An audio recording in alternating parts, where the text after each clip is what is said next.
do you consider yourself passionate about pageantry as well? Yes. All Yes. right. Yes. So how did that come to be? So, we had a quick little conversation and I kind of explained things, but to make a long story short, I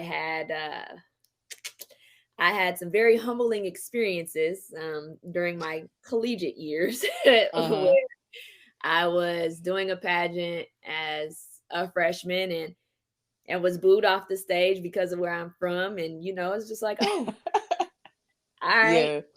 that's cute. And then I came back again the next year, like, okay, well, I want to run for this. Didn't quite get that because I didn't get to participate in the pageant due to a terrible injury, a fractured ankle. Yep. Uh, these ankles, Yeah. Right or the left? it was my right. Ah, same. Okay. Look at that. So then my junior year, I decided to run for Miss Black and Gold, which is a fraternities queen, basically a female representation of the fraternity. I won that pageant, went on to the next round, won that one, and then some things that were out of my control kept me from going on to the next round. But from that, I mean, that really like sparked an interest in me. Mm.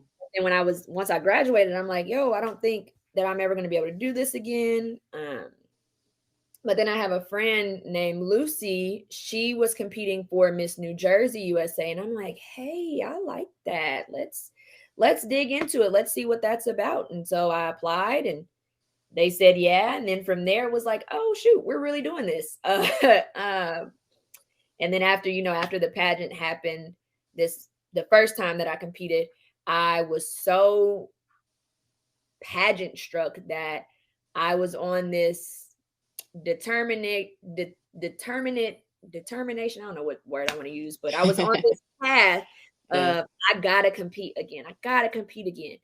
And every time I looked up a pageant, it was just not something that I could maintain financially. So I'm like, okay, all right. So then it was like, okay, well, let me put a pageant together myself. But that just was more time consuming than I had to offer. And it just ended up falling through. And then I ended up getting a new job and all the things just happened, if you will.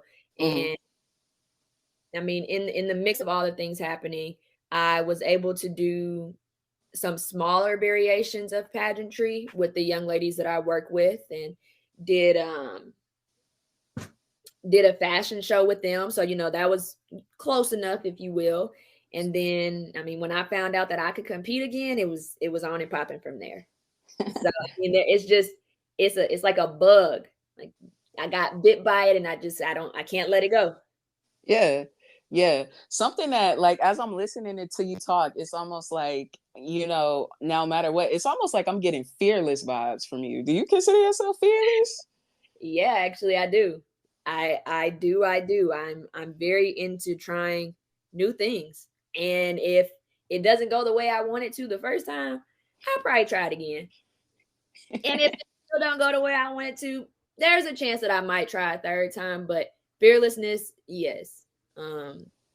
Yeah, I do have fearless vibes for sure.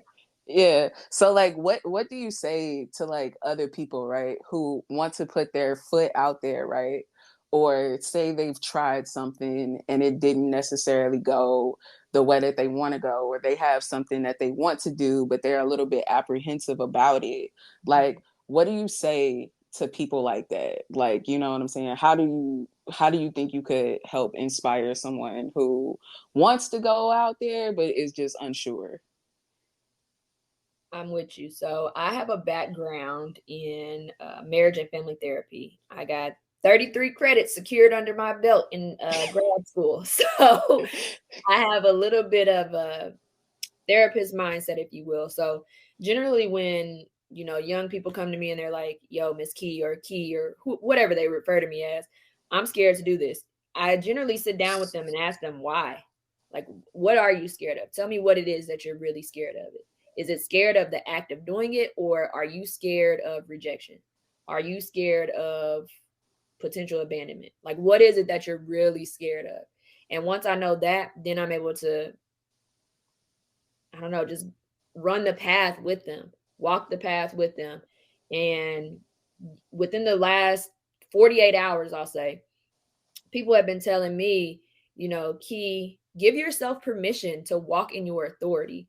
And so that would be the thing that I would tell somebody now. Like, if you're nervous, if you're scared, all right, cool, acknowledge that. But when you're done being nervous and when you're done being scared, walk in your authority. There's a reason that you have that idea. There's a reason that you have a desire to fulfill these things. Like, just walk in it, go with it, and don't be scared. When you get there, remember that you've done everything that you can to prepare yourself, and know that you're going to have at least one person supporting you, and it's going to be me. Like, that would be my approach to it. I love that. I love that. And I agree with it. On my journey, because for in my life, I was that fearful person who was like scared to put myself out there. Mhm. And I never would ask myself, like, why are you afraid? And it wasn't until I started my therapy journey where my therapist started making me do that form of self-reflection. Like, okay, what is it that you're scared of? Like, what's happening here? And you know what I'm saying? I'll do the things, like she'll have me journal and all of those things. But the more and more that you get to the root of your fears, I think that's the first step of Yep. figuring out what's there. Because if you figure out what's there, then you can like kind of like debunk it a little bit. It Exactly. almost seems like, You can yeah, really unpack that stuff and be like, okay, well, it's not really the act of doing it. I'm actually just, I'm scared that I'm going to disappoint myself. Well, why am I so scared that I'm going to disappoint myself? Oh, because I disappointed myself when I fell off my bike when I was trying to learn how to ride it when I was 6.